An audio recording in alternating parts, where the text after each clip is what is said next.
ایران پر امریکہ کی جانب سے کیا گیا حملہ پوری اسلامی دنیا پر حملہ تصور ہوگا۔ ایک اہم بیان ہے جو ایران کی جانب سے آیا ہے، عامر رضا سے ان کا تجزیہ دیتے ہیں۔ عامر بھائی، ایک اہم بیان آیا ہے ایران کی طرف سے، آپ اس بیان کو کس طرح دیکھتے ہیں؟ دیکھیں، سب سے پہلی بات تو یہ ہے کہ اس بات کو سمجھنا چاہیے کہ ایران ایک اسلامی ملک ہے اور 1979 میں یہاں پر اسلامی انقلاب آیا تھا، جس کے بعد وہاں پر جو خمینی صاحب کی قیادت میں آیا وہ آج تک اسی طرح سے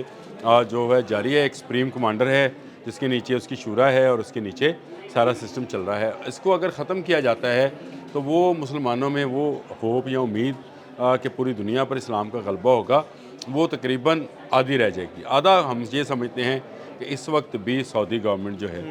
وہ اسلام کی دائی ہے اور وہاں سے اسلام کی لہریں اٹھیں گی، یا پاکستان جو ہے جس کا نام اسلامی جمہوریہ پاکستان ہے، یہاں سے اسلام کی لہریں اٹھیں گی۔ لیکن یہ بھی اس بات کو ذہن میں رکھیں کہ ایران پہلا ٹارگٹ ہے اس وقت امریکیوں کا یا اس دجالی سسٹم کا، آخری ٹارگٹ نہیں ہے۔ یعنی پہلا ٹارگٹ ایران ہوگا اور اس کے بعد کسی اور ملک کی بھی باری آ سکتی ہے۔ اس لیے اس جنگ کو تمام اسلامی دنیا کی جنگ سمجھے۔ میں آپ سے بار بار یہ بات کہہ رہا ہوں کہ ان سمندروں میں آ کر بیٹھنے کا امریکہ کا مقصد ایران کی حکومت کو گرانا ہے یا نہیں ہے، اس مڈل ایسٹ کے یا دنیا کے 20% تیل پر قبضہ کرنا ہے۔ تو یہ تمام اسلامی دنیا کو اس حوالے سے سوچنا چاہیے۔ دیکھیں، اسلام آباد میں جو ایرانی سفیر ہیں، رضا امیری مقدم ان کا نام ہے، انہوں نے کل ایک میڈیا کانفرنس کی اور اس میں انہوں نے یہی بات کہی، دہرائی کہ یہ صرف ایران کا معاملہ نہیں ہے، یہ پوری اسلامی دنیا کا معاملہ ہے، اور اگر ایران پر حملہ ہوتا ہے تو یہ پوری اسلامی دنیا میں تصور کیا جائے گا۔ دیکھیں، سنی اور شیعہ دو سیگمنٹ مسلم ملکوں میں ہیں، کچھ جگہ پر شیعہ گورنمنٹس ہیں، کچھ جگہ پر سنی گورنمنٹس ہیں، اور ان کے جو ہیں آپس میں تعلقات مزید بہت خراب رہے، لیکن یہ مزید خراب ہونے والے نہیں ہیں۔ بلکہ اب تو بڑی بہتری کی طرف آ رہے ہیں، جس طرح سعودی عرب کا ایرانی ایرانی کو فون کرنا، یہ ایک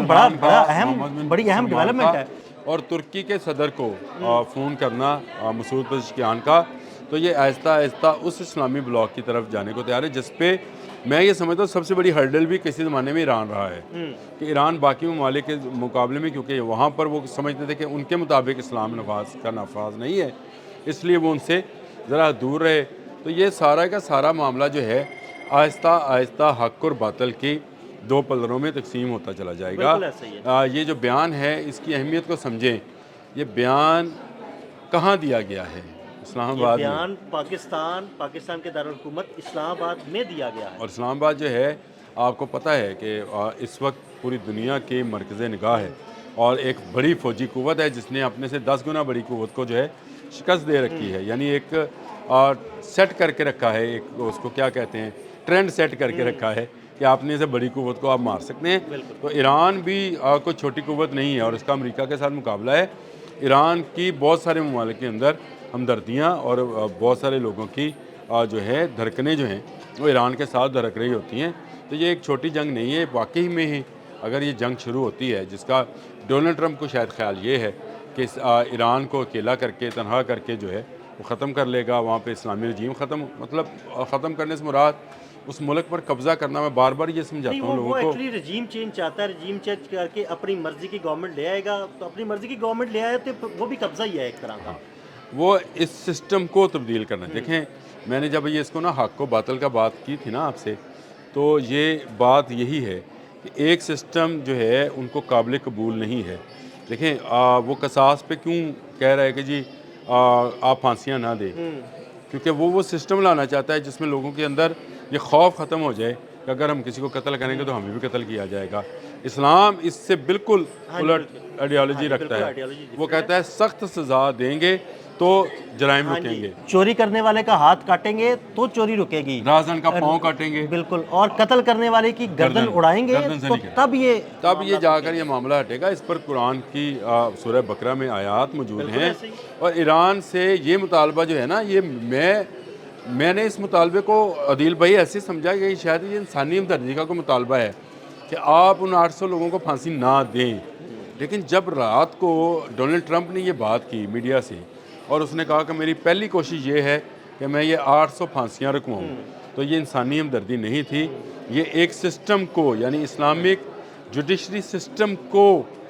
چیلنج کرنے والی بات ہے۔ تو یہ جو میں نے حق اور باطل کا آج آپ کو دونوں کا بتایا، میں نے 2 دن پہلے بھی آپ سے کہا تھا کہ یہ دجالی سسٹم اور اسلامی سسٹم کا مقابلہ ہے، اس میں کون دجال کا اور کون اسلام کا ساتھ دے گا، یہ اس کا واضح ہونا بھی باقی ہے۔ دیکھیں یہ عالم اسلام کی جنگ بنتی چلی جائے گی، ابھی نہیں ہے، ابھی ایران کی جنگ ہے، اس کو یہاں تک رکھیں۔ ایک وقت آئے گا جب آپ سے اپنے مسلم بھائیوں کا ترپنا دیکھنا نہیں جائے گا، ایک وقت آئے گا جب آپ کو نظر آئے گا کہ یہ عفریت ایک کے بعد ایک ملک کو کھائے گا، جب آپ کو نظر آئے گا کہ یہ آپ کے وسائل کے اوپر سانپ بن کر بیٹھ گیا ہے، جس کو چاہے گا تیل دے گا، جس کو چاہے گا نہیں دے گا، یعنی انرجی جس کو دینا چاہے گا اس کو دے گا، جس کو نہیں دینا چاہے گا نہیں دے گا۔ یہ جو تصور ہے نا، پھر وہی بات دجال پہ کسی دن کرتے ہیں کہ دن کو وہ رات بنا دے گا اور رات کو دن بنا دے گا، اس کا ایک دن جو ہے وہ کئی سال پر مشتمل ہوگا، اور ایک جو ہے سال اس کا پتہ نہیں کیا ہوگا، ایک دن پر مشتمل ہوگا۔ یہ جو ساری چیزیں ہیں نا، یہ ایک سسٹم کی بات ہے۔ وہ کہے گا زمین سے اگاؤ تو اگے گی، وہ کہے گا نہ اگاؤ تو نہیں اگے گی۔ تو یہ سارا وہ سسٹم ہے جس کو لاگو کرنے کے لیے امریکہ اس وقت میدان میں ہے، اور امریکی ڈالر آج بھی ذرا نیٹ پہ کھولیے گا، اگر آپ کے پاس نہیں ہے، امید مجھے یہی ہے کہ نہیں ہوگا، کھولیے اور $1 کے پیچھے کی تصویر دیکھیے، جب آپ اس کو الٹیں گے تو وہاں پر آپ کو مصر میں بنا پیرامڈ اور اس کے اوپر چمکتی ہوئی ایک آنکھ ملے گی، اور میرے نبی اکرم صلی اللہ علیہ وآلہ وسلم نے فرمایا کہ دجال کانا ہوگا، یعنی ایک آنکھ والا ہوگا، کانا ہوگا، ایک آنکھ والا ہوگا نا، کانے سے مراد یہی ہے۔ تو میرے نبی کی کہی ہوئی بات تو غلط نہیں ہو سکتی۔ آپ ذرا یہ پیرامڈ اور آنکھ والا معاملہ ذرا آبزرو کریں، کسی دن میں دجال پر بات ضرور کروں۔ بہت شکریہ عامر رضا جی، بالکل عامر رضا نے بڑی تفصیل کے ساتھ آپ کو بتایا کہ ایران کے خلاف شروع کی گئی یہ جنگ دراصل پوری اسلامی دنیا کی جنگ تصور کی جائے گی۔ عدیل احمد اور عامر رضا کو اجازت دیجیے گا، اللہ حافظ۔ میں نے جب یہ اس کو نا حق و باطل کا بات کی تھی نا آپ سے، تو یہ بات یہی ہے کہ ایک سسٹم جو ہے ان کو قابل قبول نہیں ہے۔ دیکھیں وہ قصاص پہ کیوں کہہ رہا ہے کہ جی آپ پھانسیاں نہ دیں، کیونکہ وہ سسٹم لانا چاہتا ہے جس میں لوگوں کے اندر یہ خوف ختم ہو جائے کہ اگر ہم کسی کو قتل کریں گے تو ہمیں بھی قتل کیا جائے گا۔ اسلام اس سے بالکل الٹ آئیڈیالوجی رکھتا ہے، وہ کہتا ہے سخت سزا دیں گے تو جرائم رکیں گے، چوری کرنے والے کا ہاتھ کاٹیں گے تو چوری رکے گی، رازن کا پاؤں کاٹیں گے، بالکل، اور قتل کرنے والے کی گردن اڑائیں گے تو تب یہ جا کر یہ معاملہ ہٹے گا۔ اس پر قرآن کی سورہ بقرہ میں آیات موجود ہیں، اور ایران سے یہ مطالبہ جو ہے نا، یہ میں نے اس مطالبے کو عدیل بھائی ایسے سمجھا کہ شاید یہ انسانی ہمدردی کا کوئی مطالبہ ہے کہ آپ ان 800 لوگوں کو پھانسی نہ دیں، لیکن جب رات کو ڈونلڈ ٹرمپ نے یہ بات کی میڈیا سے، اور اس نے کہا کہ میری پہلی کوشش یہ ہے کہ میں یہ 800 پھانسیاں رکواؤں،